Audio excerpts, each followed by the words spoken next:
penghambaan kepada Allah Subhanahu wa taala itulah level tertinggi yang Allah Subhanahu wa taala berikan kepada kita ketika kita diakui oleh Allah Subhanahu wa taala sebagai hambanya yang selalu menghamba kepadanya. Dan itulah mengapa kemudian ayat yang akan kita tadabburi ini pada subuh hari ini, pada ayat ke-26 dalam surah Al-Imran, akan semakin menegaskan kepada kita semua bahwa semakin seorang manusia itu menghamba kepada Allah Subhanahu wa taala, menyerahkan seluruh hidupnya hanya kepada Allah Subhanahu wa taala, maka akan semakin bahagialah kehidupan manusia itu. Karena itu sebagian ulama seperti Ibnu Qayyim Al-Jauziyah rahimahullah pernah menggambarkan bahwa hubungan antara seorang manusia dengan ibadah kepada Allah Subhanahu wa taala itu seperti seekor ikan dengan air, di mana seekor ikan tidak akan mungkin bisa hidup kecuali dengan air. Maka begitu pula dengan kita manusia, bahkan bukan hanya manusia, tapi seluruh makhluk Allah Subhanahu wa taala itu tidak akan bisa hidup tanpa menghamba kepada Allah Subhanahu wa taala. Itulah sebabnya manusia yang menolak untuk menghamba kepada Allah Subhanahu wa taala meskipun secara fisik kelihatan beraktivitas, secara fisik kelihatan bergerak, ya, secara fisik kelihatan hidup, bahkan masih bisa tertawa, masih bisa pelesir, masih bisa jalan-jalan, ya, masih bisa bekerja, masih bisa berbisnis. Tetapi di sisi Allah Subhanahu wa taala mereka dianggap telah mati. Bahkan kalau sekedar mati itu tidak masalah, tapi di sisi Allah Subhanahu wa taala orang-orang seperti ini dianggap seperti hewan melata. Ulaika kal an'am. Orang-orang seperti itu disamakan dengan hewan melata, tetapi hewan melata ternyata masih lebih baik daripada dia. Karena apa? Hewan melata itu meskipun penampilannya seperti itu, tetapi mereka masih beribadah kepada Allah Subhanahu wa taala. Mereka masih bertasbih, mereka masih mengikuti aturan-aturan Allah Subhanahu wa taala. Dan itu manusia yang menolak untuk menghamba kepada Allah Subhanahu wa taala digambarkan balhum adall. Mereka bahkan jauh lebih sesat daripada hewan melata itu. Nah, seluruh makhluk di dunia ini telah ditanamkan fitrahnya untuk menghamba kepada Allah Subhanahu wa taala, untuk tunduk kepada aturan-aturan Allah Subhanahu wa taala. Nah, ayat yang kita bahas ini, jemaah sekalian yang dimuliakan oleh Allah, yang sudah kita mulai pada pertemuan yang lalu, ya, ayat ke-26 dalam surah Al-Imran. Ayat ini juga kalau kita renungkan, kalau kita resapi baik-baik kandungannya, maka ayat ini bisa dikatakan sebagai ayat yang akan memberikan kebahagiaan bagi kita. Di mana sekali lagi kebahagiaan manusia itu bisa didapatkan ketika manusia itu sepenuhnya menyerahkan seluruh dirinya, seluruh kehidupannya hanya kepada Allah Subhanahu wa ta'ala, dan itu yang diajarkan melalui ayat ini. Kita sudah mulai pembahasan ayat ini pada pertemuan yang lalu. Kita ulangi sedikit. Di dalam ayat ini Allah Subhanahu wa taala memerintahkan kepada Nabi kita Muhammad sallallahu alaihi wasallam.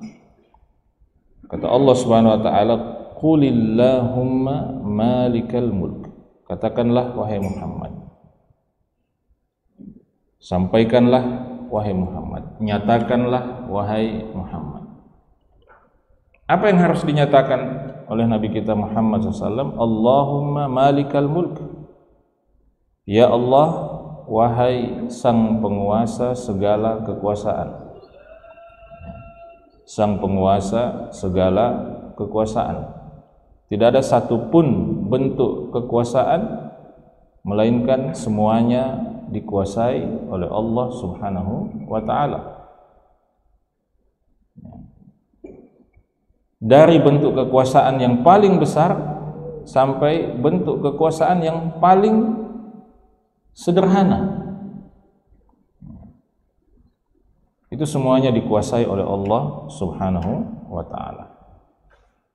Maka katakanlah wahai Muhammad, ya Allah, wahai penguasa, wahai sang penguasa segala kekuasaan, tu'til mulka man tasya.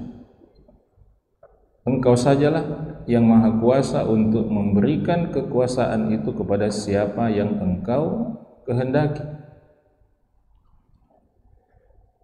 Dan ketika di dalam ayat ini dikatakan engkau saja yang maha kuasa untuk memberikan kekuasaan kepada yang engkau kehendaki, maka harus kita pahami bahwa orang yang mendapatkan kekuasaan atau orang yang dikehendaki oleh Allah Subhanahu wa taala mendapatkan kekuasaan itu tidak serta-merta berarti bahwa orang itu diridhai oleh Allah Subhanahu wa taala. Jadi orang, manusia yang diberikan dunia oleh Allah Subhanahu wa taala, yang dilapangkan dunianya oleh Allah Subhanahu wa taala, yang dikehendaki oleh Allah Subhanahu wa taala mendapatkan kelapangan dunia termasuk di dalamnya kekuasaan, itu bukan berarti bahwa orang itu serta-merta diridhai oleh Allah Subhanahu wa taala. Nah, nanti kalau kita belajar tentang iman kepada qada dan qadar, iman kepada takdir, kita akan belajar bahwa yang namanya iradatullah, yang namanya kehendak Allah Subhanahu wa taala itu oleh para ulama, disimpulkan oleh para ulama berdasarkan ayat-ayat Al-Qur'an dan sunnah Nabi sallallahu alaihi wasallam, itu terbagi dua. Ada yang namanya iradah kauniyah. Ada yang namanya iradah kauniyah dan ada yang namanya iradah syar'iyyah. Iradah kauniyah itu artinya kehendak Allah Subhanahu wa taala yang terkait dengan seluruh kejadian yang ada di alam semesta ini. Itu namanya apa? Iradah kauniyah, yaitu kauniyah, al-kaun. Ya. Yang artinya tidak ada satupun peristiwa yang terjadi di alam semesta ini melainkan semuanya terjadi atas kehendak Allah Subhanahu wa taala, yang menyenangkan maupun yang tidak menyenangkan, yang menggembirakan maupun yang tidak menggembirakan, yang sesuai dengan keinginan kita manusia maupun yang tidak sesuai dengan keinginan kita manusia. Itu semua terjadi atas kehendak Allah Subhanahu wa taala.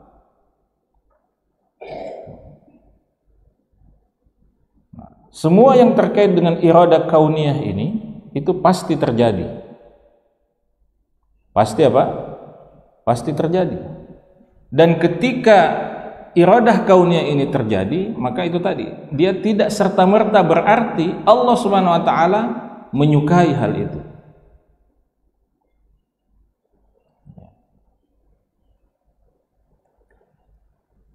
Kita kemudian mengenal misalnya satu makhluk yang pernah hidup bersama dengan para malaikat, kemudian diperintahkan oleh Allah Subhanahu wa taala untuk sujud kepada ayah kita yaitu Nabi Adam alaihi salam. Kemudian dia menolak untuk sujud, sehingga kemudian dia diusir oleh Allah Subhanahu wa taala. Dan kita kemudian mengenal makhluk itu dengan nama apa? Iblis. Hadirnya makhluk yang bernama iblis itu terjadi karena Allah Subhanahu wa taala yang menghendaki. Tetapi apakah Allah Subhanahu wa taala meridai, mencintai makhluk yang bernama iblis itu? Tidak. Nah, jadi itu yang terkait dengan iradah kauniyah. Jadi dia pasti terjadi, meskipun tidak semua yang terjadi itu otomatis atau serta-merta kemudian dia Allah dicintai oleh Allah Subhanahu wa taala. Makanya di zaman Umar misalnya ada orang mencuri.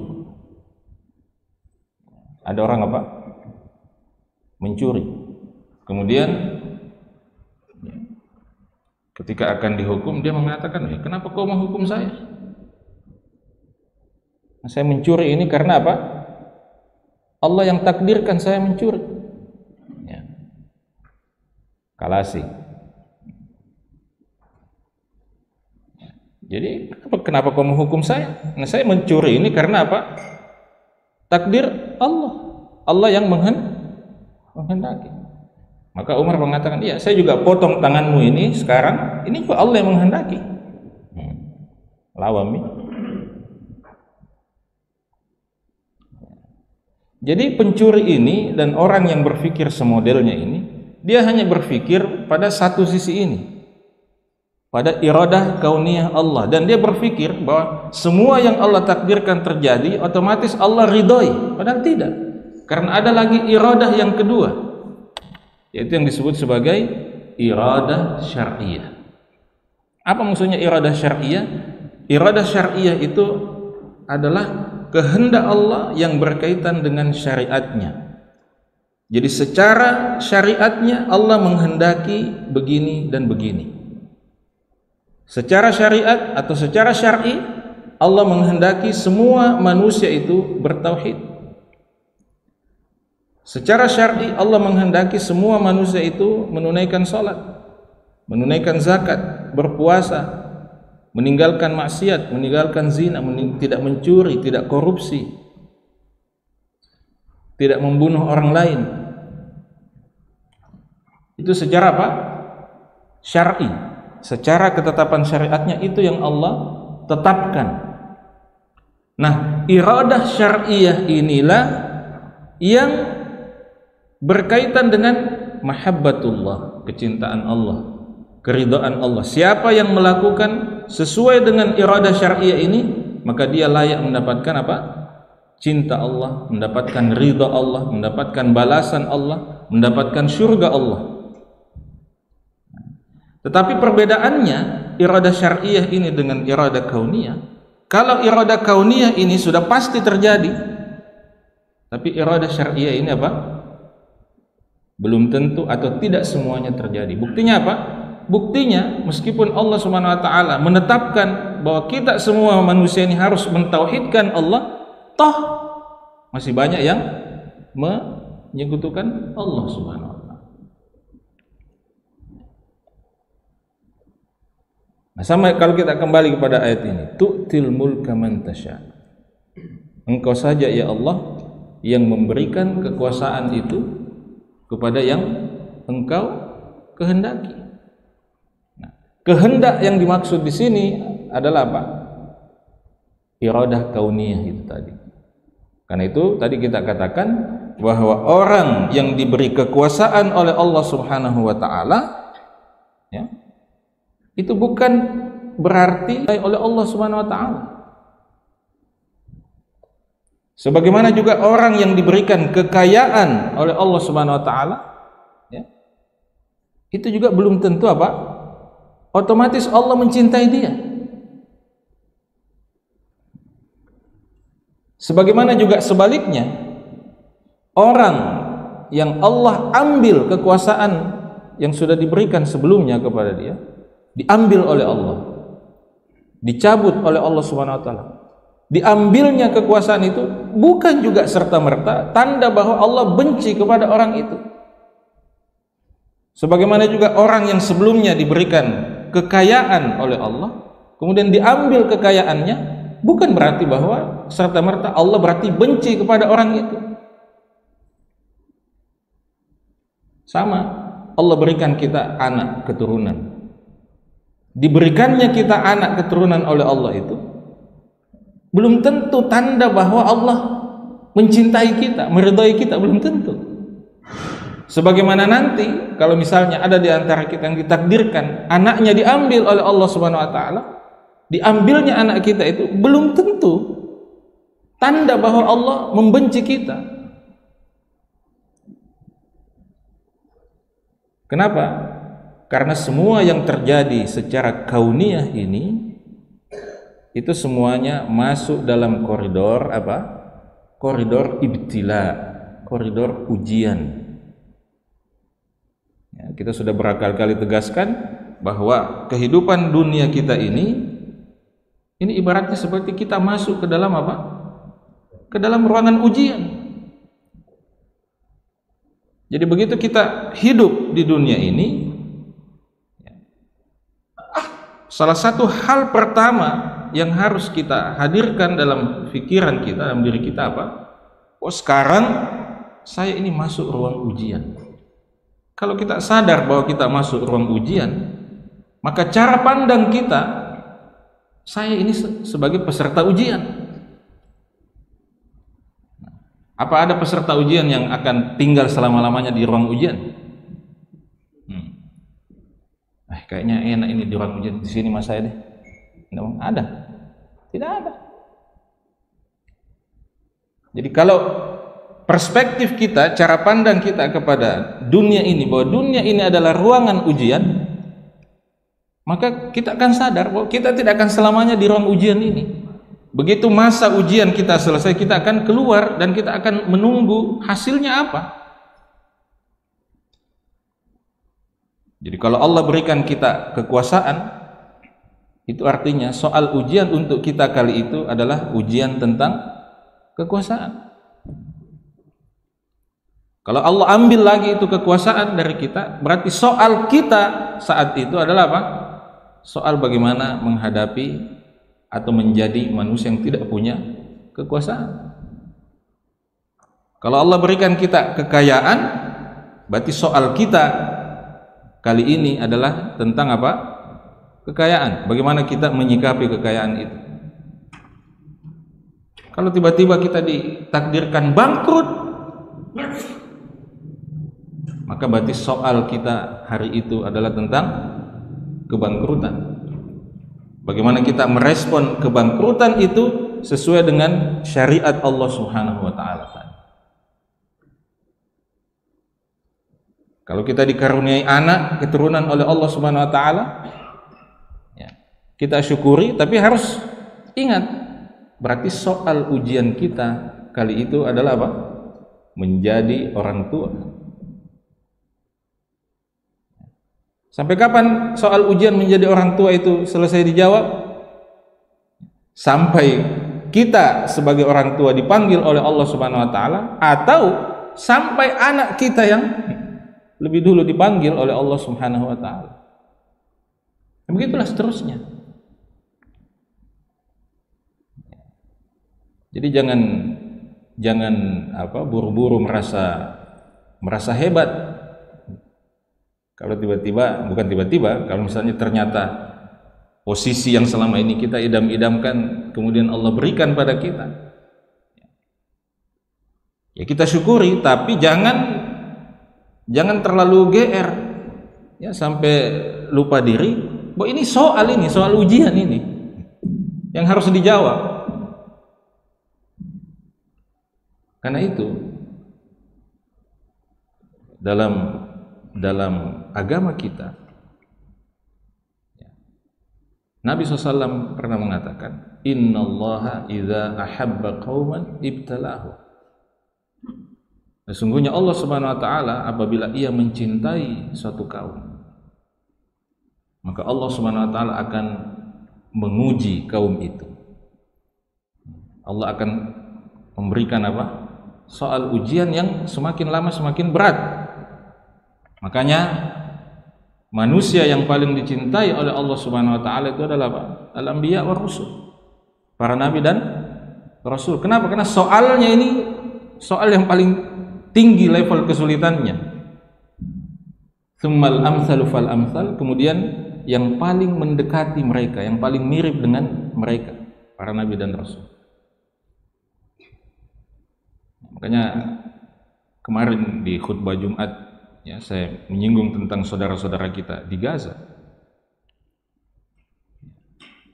Kita mungkin melihat itu sebagai satu penderitaan, satu kesusahan ya. Bagaimana setiap hari ya dibombardir begitu rupa. Rumahnya hancur, apartemennya hancur. Dan sebagian mereka menyaksikan keluarganya ya tertimbun dalam reruntuhan bangunan itu. Bahkan ini dengar-dengar katanya ada rencana mau meluncurkan bom nuklir ya. Yang sebenarnya adalah tanda keputusasaan ya, tanda keputusasaan dari para penjajah itu dan pendukung-pendukungnya ya. Kan Gaza itu berapa luasnya Gaza itu? Katanya 1 kali 6 km persegi. Masih lebih luas barangkali Makassar ini daripada Gaza itu. Nah, bisa-bisanya itu kota kecil bernama Gaza itu membuat Zionis Yahudi ketakutan sampai-sampai dia perlu dibantu dengan sekutu-sekutunya. Ya, coba. Makanya ada orang tua di Gaza itu ya, backgroundnya itu tenda pengungsian. Kemudian dia mengatakan, sekarang ini seluruh dunia merencanakan untuk datang ke Gaza ini untuk membantu Zionis menghancurkan Gaza ini. Kalau seperti itu adanya, dia katakan ana fakhur bi an akuna min Gaza. Saya bangga menjadi bagian dari Gaza ini. Bayangkan kota kecil yang sudah hancur lebur begini masih ditakuti. Masih ditakuti.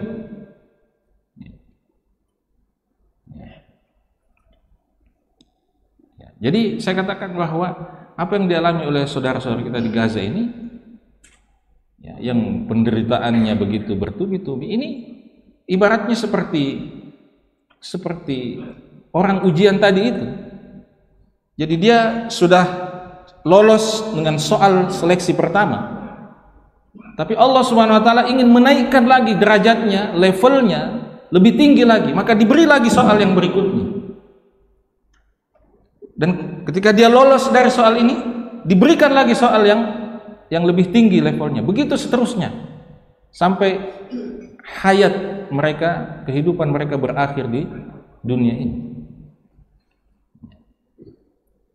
Dan itu sebabnya di dalam sebuah hadis Nabi SAW menjelaskan bahwa orang-orang seperti ini yang kehidupannya di dunia ya begitu dipenuhi dengan ujian, dengan musibah, nanti di akhirat ketika dia masuk ke dalam surga Allah Subhanahu wa taala, orang-orang yang hidupnya di dunia ini level ujiannya ya level yang cemen-cemen saja itu ya, level pemula ujiannya. Ketika nanti dia lihat orang-orang yang ujiannya berat seperti ini, apa yang dia angan-angankan?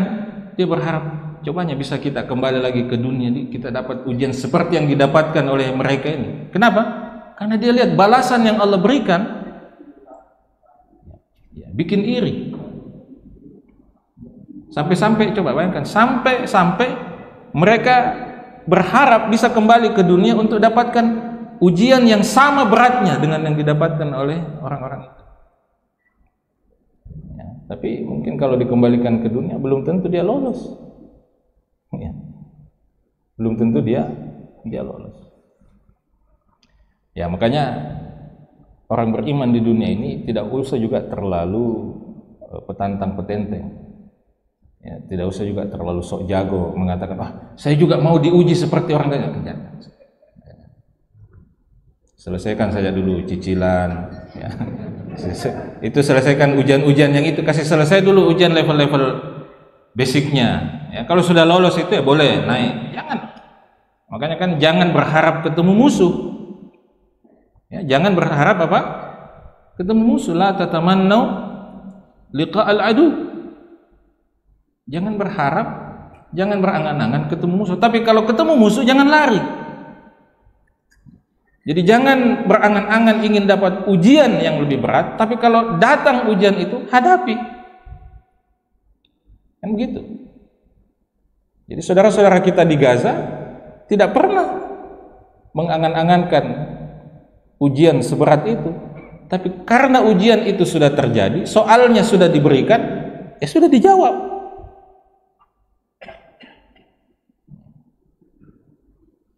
Ya sekedar intermezzo bahwa kurang lebih 1 bulan sebelum peristiwa yang terjadi hari ini di Gaza itu, beberapa orang penduduk Gaza itu sudah bermimpi bahwa akan terjadi ini. Mereka sudah bermimpi. Ada seorang ibu yang ketika dihibur oleh anaknya tentang kejadian ini, dia mengatakan, "Nggak usah khawatir." Dia katakan pada anaknya, "Anakku, kau tidak perlu khawatir. Saya sudah siap dengan ini sejak sebulan yang lalu." Kenapa? Kan dia sudah sempat mimpi dengan kejadian ini. Jadi kata sebagian orang, Allah Subhanahu wa taala memberikan penguatan hati dan jiwa kepada penduduk Gaza ini, ya, sebelum peristiwa ini terjadi.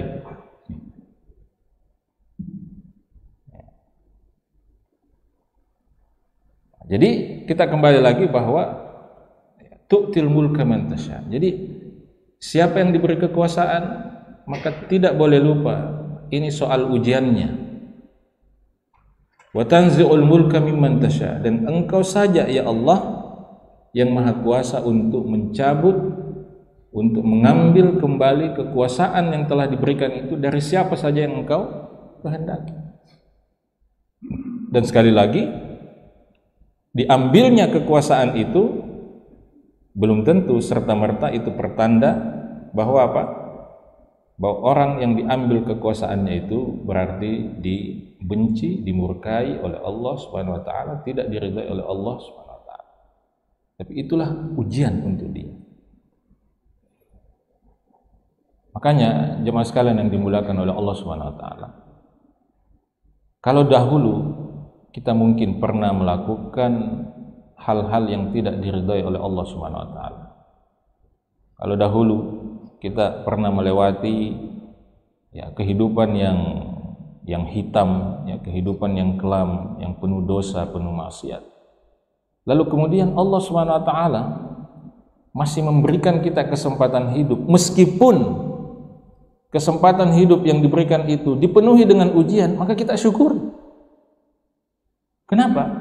Karena itu artinya Allah Subhanahu wa taala masih berikan kita waktu dan kesempatan untuk menyelesaikan soal ujian ini. Ya kan? Sama kan kalau kita masuk orang ujian itu, kalau pengawasnya bilang, "Iya ya, saya masih beri waktu 10 menit." Itu kan masih ada harapan. Tapi kalau pengawasnya mengatakan, "Sudah, waktu sudah habis." Tidak ada cerita, kumpul semua. Itu kan sudah tidak ada harapan. Itu kurang lebih seperti itu. Jadi kalau Allah masih berikan kita kesempatan hidup, meskipun kesempatan hidup yang tersisa itu dilewati dengan sakit-sakitan, ya ini sendi-sendi sudah tidak ada yang beres, ya asam urat, ya segala macam lah, diabetes lah, apa segala macam penyakit menghiasi hidup kita, dijalani saja dengan syukur. Supaya apa? Supaya itu menjadi kafarat, supaya menjadi apa? Kafaratul dzunub, ya, penghapus dosa. Kemudian kata Allah Subhanahu wa taala, wa tu'izzu man tasha'u wa tudhillu man tasha'. Dan Engkau saja ya Allah yang memuliakan siapa yang Engkau kehendaki dan menghinakan siapa yang Engkau kehendaki. Nah, kita sudah singgung ya, bahwa latar belakang ayat ini ya, sebenarnya adalah terkait dengan bagaimana Allah Subhanahu wa taala mengambil seluruh keistimewaan, ya, seluruh keistimewaan yang sebelumnya telah diberikan kepada umat-umat sebelum umat Muhammad sallallahu alaihi wasallam, dipindahkan dan diberikan kepada umat Muhammad sallallahu alaihi wasallam. Ya, dalam hal ini secara khusus adalah orang-orang Yahudi dan orang Nasrani. Sebelumnya para nabi dan rasul itu banyak ya, diutus dari kalangan siapa? Dari kalangan orang-orang Yahudi. Tapi sekarang ditetapkan oleh Allah Subhanahu wa taala bahwa an-nubuwah, kenabian itu dipindahkan dari bangsa Yahudi kepada seorang nabi dari kalangan bangsa Arab, ya, an-nabiyul qurasyiyul arabi, ya, nabi dari kalangan bangsa Arab dari suku Quraisy, yaitu siapa? Nabi kita Muhammad sallallahu alaihi wasallam. Itulah sebabnya Nabi SAW disuruh menyampaikan ya, kepada orang-orang Yahudi dan Nasrani secara khusus bahwa apa? Allah Subhanahu wa taala lah yang memberikan kekuasaan kepada siapa yang Dia kehendaki, dan Dia juga yang mencabut atau mengambil kekuasaan itu dari siapapun yang Dia kehendaki. Di sini pada pertemuan yang lalu, ya, kalau tidak salah kita sudah menyinggung beberapa keistimewaan yang diberikan kepada Nabi kita Muhammad sallallahu alaihi wasallam, ya, yang bahkan tidak diberikan kepada umat-umat sebelum kita. Jadi syariat Islam ini mengumpulkan seluruh kebaikan yang ada pada syariat sebelumnya, kemudian ditambahkan lagi oleh Allah Subhanahu wa taala ya, dengan begitu banyak kebaikan yang belum pernah ada pada syariat sebelum syariat Muhammad sallallahu alaihi wasallam. Makanya di antara salah satu keistimewaan daripada syariat Muhammad sallallahu alaihi wasallam ini adalah bahwa syariat ini ditujukan kepada seluruh umat manusia dan tidak dibatasi pada umat tertentu sebagaimana syariat-syariat sebelumnya. Kenapa? Karena syariat ini sudah yang terakhir. Ya, ini adalah syariat yang terakhir. Tidak ada lagi syariat yang diturunkan oleh Allah Subhanahu wa taala setelah ini. Maka sebagai konsekuensinya syariat ini harus bersifat universal. Syariat ini harus bersifat apa? Universal. Harus bisa ya, diamalkan oleh seluruh umat manusia di dunia ini ya, sampai hari kiamat. Jadi bukan hanya dari segi jangkauan teritorialnya yang diperluas syariat Islam ini, tapi juga jangkauan dari segi apa? Dari segi waktu, dari segi durasi waktunya. Kalau syariat sebelum Islam itu ya begitu nabinya wafat, ya sudah selesai. Begitu datang nabi yang baru, berarti yang sebelumnya dianggap kedaluarsa. Tapi syariat Islam ini tidak begitu.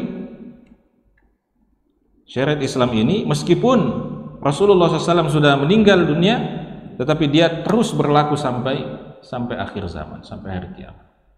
Itu dari segi waktu, dari segi wilayah jangkauannya, meskipun syariat Islam ini diwahyukan kepada Nabi SAW di Mekah dan Madinah dan sekitarnya, tetapi dia tidak hanya berlaku di wilayah Mekah dan Madinah, tetapi dia diberlakukan ke seluruh dunia. Dan universalitas Islam ini atau sifat universal Islam ini yang menjangkau seluruh dunia ini, ketika sudah ditetapkan oleh Allah Subhanahu wa taala seperti itu, maka tidak ada satupun yang bisa menghalangi ini terjadi. Tidak ada satupun yang bisa menghalangi ini terjadi. Dulu di zaman Nabi SAW masih hidup, mungkin tidak terbayangkan bahwa Islam ini pada satu waktu nanti akan sampai ke daratan Eropa, di sebuah tempat yang kita kenal dengan nama apa? Andalus. Ya, Andalus itu kalau hari ini dikenal dengan apa? Spanyol dan Portugis. Jadi Andalus itu wilayahnya mencakup apa? Spanyol dan Portugis.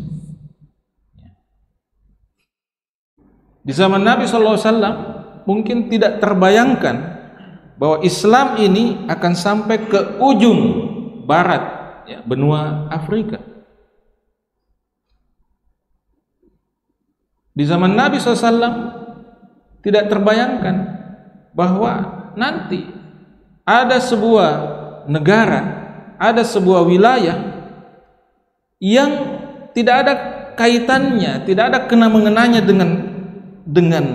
dengan Jazirah Arab, tapi dia kemudian menjadi sebuah negara Islam dengan jumlah kaum muslimin terbesar di dunia, namanya Indonesia. Ya. Yang penduduknya hidungnya rata-rata ya tidak seperti hidungnya orang Arab. Bahasanya ya tidak seperti bahasa Arab, ya. Meskipun kemudian sebagai banyak bahasa Indonesia yang diserap dari bahasa Arab. Tapi kan zaman itu tidak terbayangkan.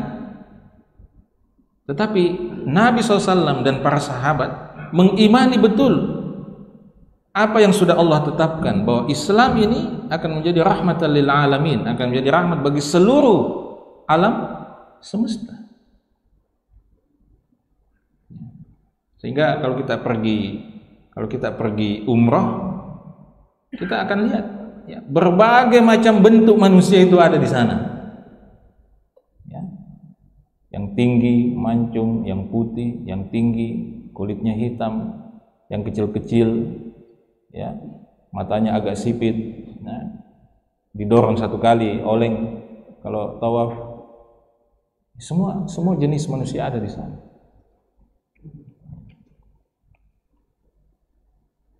Nah, itu salah satu keistimewaan yang Allah berikan kepada syariat Islam. Makanya hari ini ya kita semua mengetahui dengan baik bagaimana ya, ketersebaran Islam ini di kalangan orang-orang Barat itu menjadi sesuatu yang tidak bisa dibendung, tidak bisa dibendung. Dan itulah yang menyebabkan sejumlah negara di Eropa misalnya mulai menerapkan kebijakan untuk tidak lagi menerima imigran dari kawasan Afrika Utara, ya, negara-negara seperti Aljazair, Maroko, ya, dan semacamnya. Kenapa? Karena mereka khawatir, ya, ini gara-gara imigran ini populasi Muslim di daratan Eropa itu semakin apa? Semakin melesat. Ya. Kalau kita ke Inggris sekarang ini misalnya, itu mungkin sudah 50-50 itu.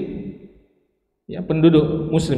Saya belum melihat sensus terakhir, tapi kalau tidak salah kan wali kota London itu Muslim.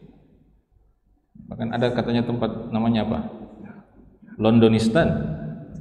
Apa namanya? Jadi sudah pakai nama-nama stan-stan itu yang ke Pakistan, ya Uzbekistan. Karena mungkin banyaknya Muslim di situ. Nah,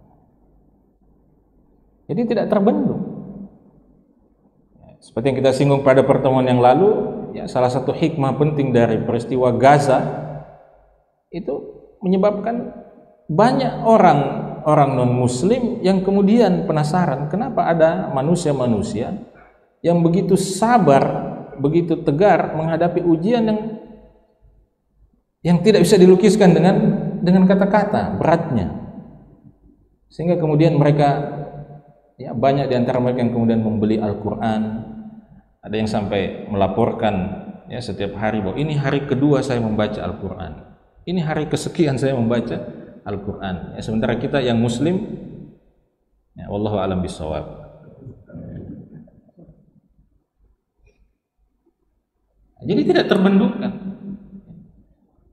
Jadi musuh-musuh Islam berpikir bahwa ketika melakukan cara ini, melakukan cara itu, mereka bisa membendung berkembangnya Islam ini, tersebarnya Islam ini, tapi justru yang terjadi sebaliknya.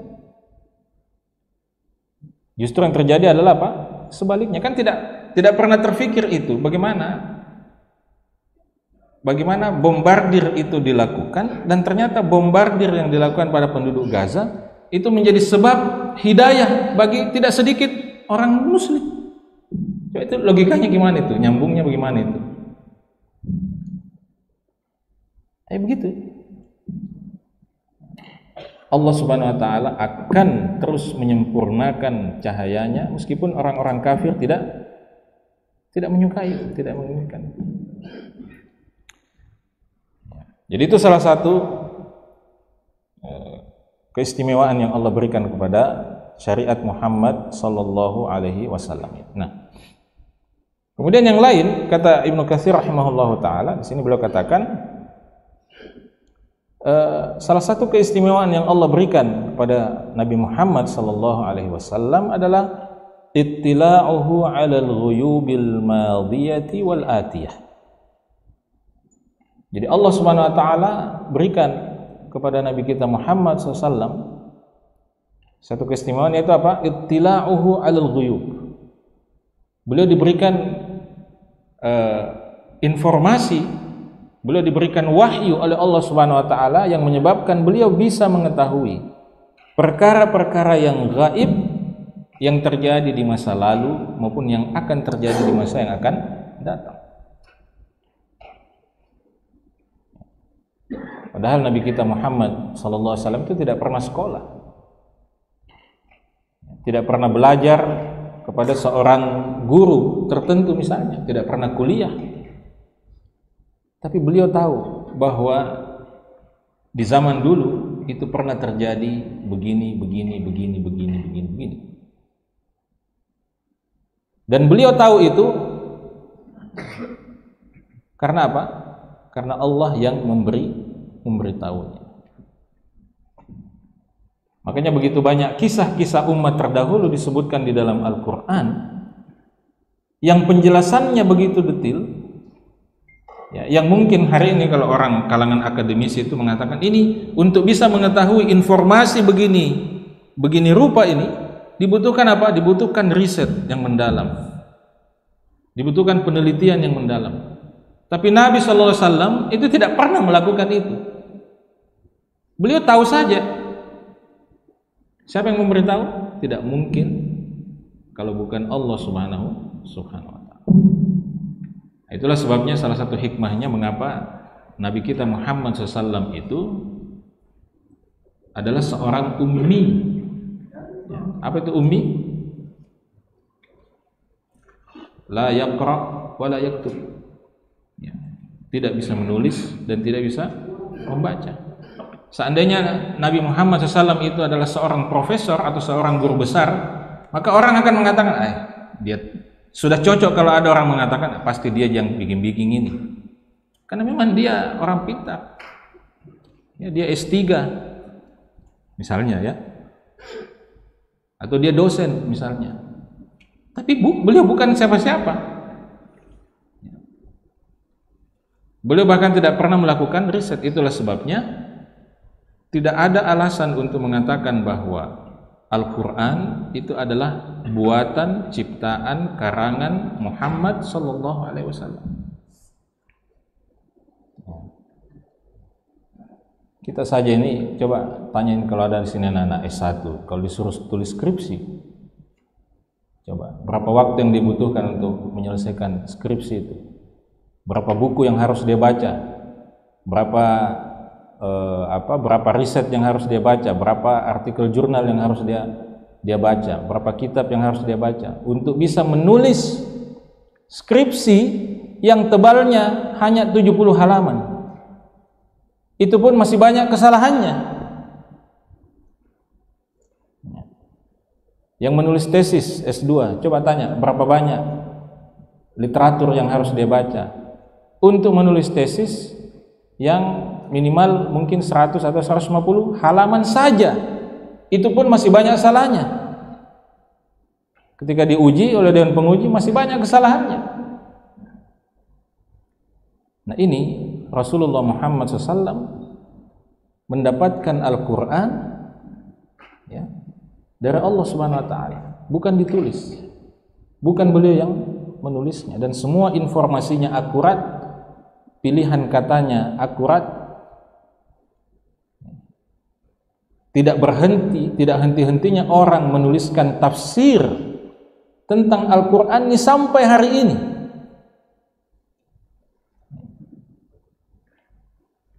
Nah, jadi itu salah satu keistimewaan yang Allah berikan pada beliau. Jadi Allah berikan beliau wahyu untuk mengetahui informasi tentang umat-umat sebelum beliau dan apa yang terjadi di masa yang akan datang.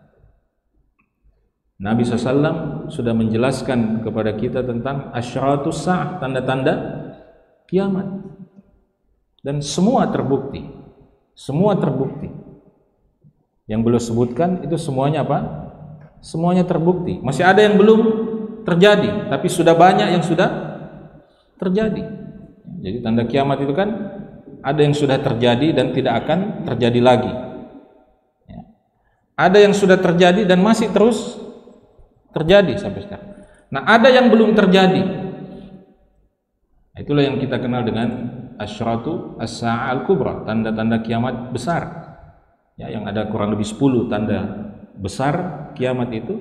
Nah, 10 tanda kiamat ini itu diibaratkan seperti kalung kalung mutiara itu, yang kalau sudah diputuskan ujungnya dan sudah keluar satu bijinya, maka yang selanjutnya itu akan bertubi-tubi terjadi. Jadi kalau sudah terjadi tanda kiamat besar yang pertama, maka itu sudah bertubi-tubi tanda berikutnya terjadi.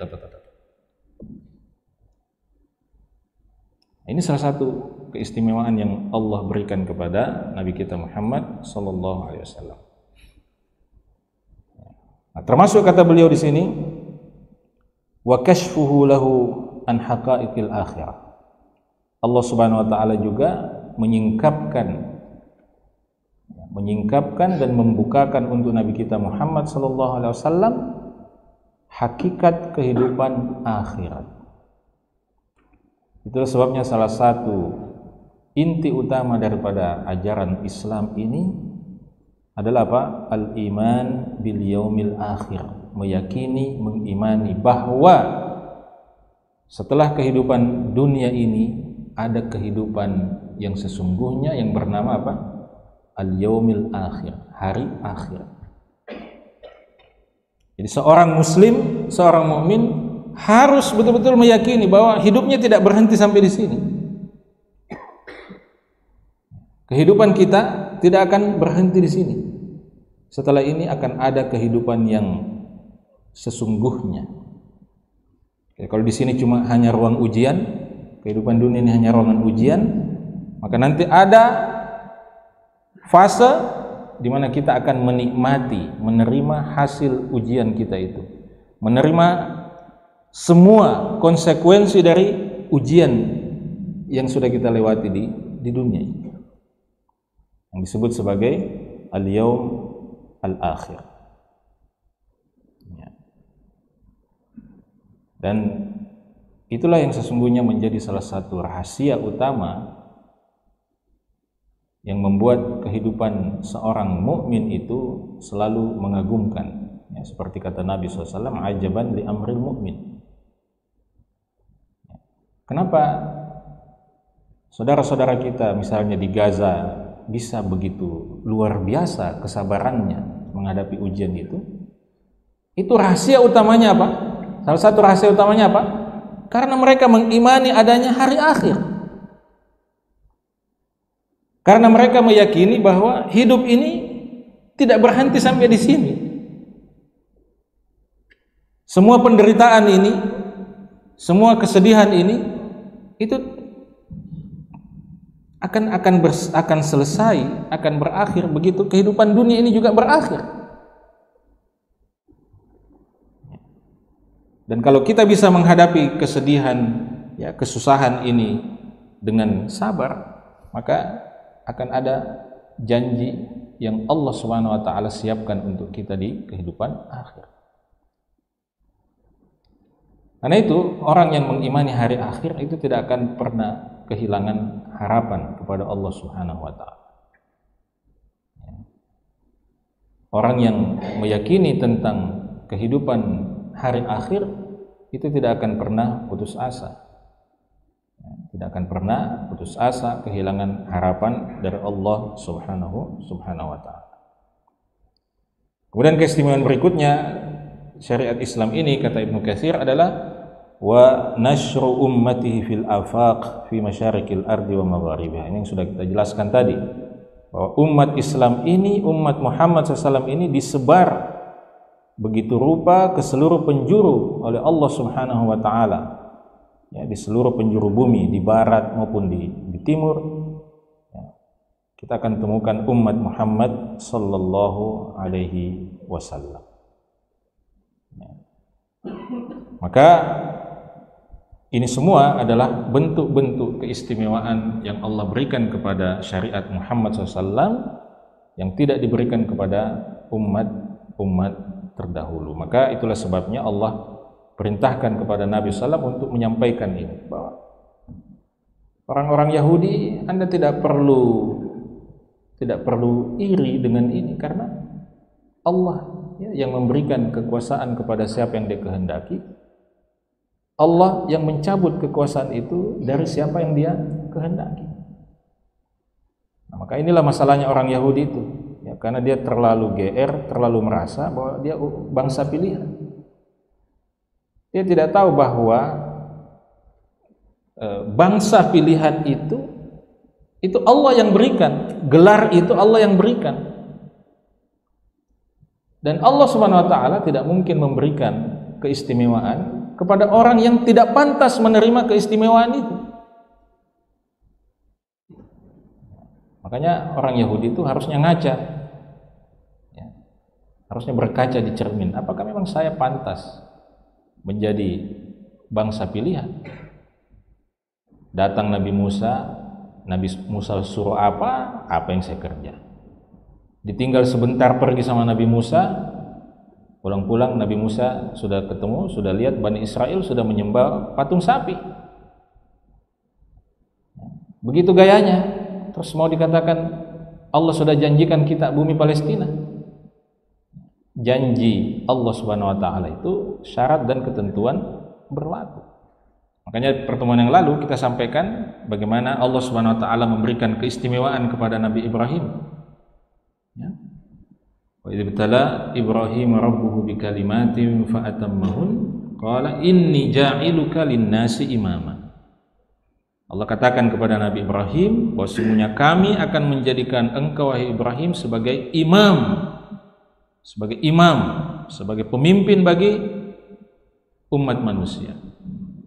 Kemudian Nabi Ibrahim bertanya, wa min dzurriyyati, bagaimana dengan keturunanku ya Allah? Maksudnya, apakah keturunanku juga layak dan pantas untuk mendapatkan keistimewaan menjadi apa? Imam bagi umat manusia ini. Apa kata Allah Subhanahu wa taala? la yanalu ahdidz zalimin, bahwa keistimewaan ini tidak akan bisa didapatkan oleh orang-orang yang berbuat zalim meskipun itu keturunanmu. Meskipun itu keturunanmu, maka dia tidak bisa mendapatkan keistimewaan ini kalau dia adalah orang yang zalim. Karena itu di sini Allah Subhanahu wa taala mengingatkan orang-orang Yahudi dan Nasrani dan mengingatkan seluruh manusia bahwa kekuasaan itu Allah yang mengatur. Kemuliaan itu Allah yang mengatur dan Allah berikan kepada siapa yang Dia kehendaki, kepada siapa yang layak, kepada siapa yang berhak untuk mendapatkannya. Biyadikal khair, di tanganmu lah ya Allah seluruh kebaikan itu, Engkau yang mengaturnya, memberikannya kepada siapa yang Engkau kehendaki. Innaka ala kulli syai'in qadir, sesungguhnya Engkau maha kuasa untuk melakukan segala sesuatu. Saya kira kita cukupkan dulu untuk pagi hari ini. Insyaallah kita lanjutkan kajian kita pada pertemuan yang akan datang. Mudah-mudahan apa yang kita kaji menjadi ilmu yang bermanfaat. Mudah-mudahan Allah Subhanahu wa taala panjangkan usia kita dalam kebaikan, ketaatan dan amal soleh. Kita juga doakan mudah-mudahan pertolongan Allah Subhanahu wa taala terus-menerus didatangkan, dihadirkan untuk saudara-saudara kita kaum muslimin di Gaza, di Palestina dan di seluruh belahan dunia manapun, termasuk di negeri kita sendiri yang kita cintai ini. Kita cukupkan. Subhanakallahumma bihamdik asyhadu an la ilaha illa anta astaghfiruka wa atubu ilaik.